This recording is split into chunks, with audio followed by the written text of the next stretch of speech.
U.S. aviation regulators are getting ready to hold an emergency safety summit and ordering a review of industry data following a number of recent near crashes that are raising questions about the country's aviation system. Phil LeBeau joins us right now with more on this. And Phil, I have to say, reading some of the early reports kind of shocked me. As somebody who travels, I'd like to know more, too.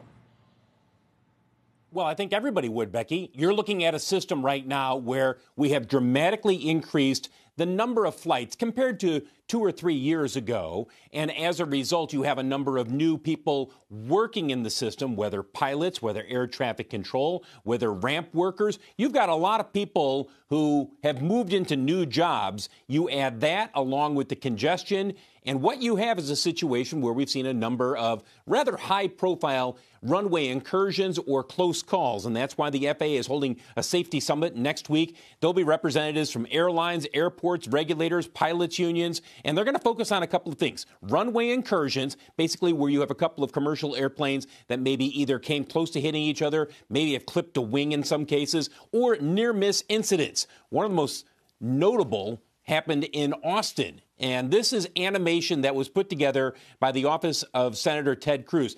Again, this is animation. This is not the actual incident that took place. But this gives you a sense of what was likely to happen if the pilot of the FedEx, which was the airplane in the air there in this animation, the pilots, when they came out of very foggy conditions, saw that they would have been landing on top of a Southwest aircraft. They immediately pulled up while the Southwest plane hit the brakes. That's an example of the type of near miss that investigators, as well as those who are in the industry, are saying, look, we've got to figure out what exactly is going on. That's why FAA Acting Administrator Billy Nolan has said, let's have a summit. Let's get everybody at the table. We'll talk about what the issues are, and we'll talk about what some possible solutions are, though.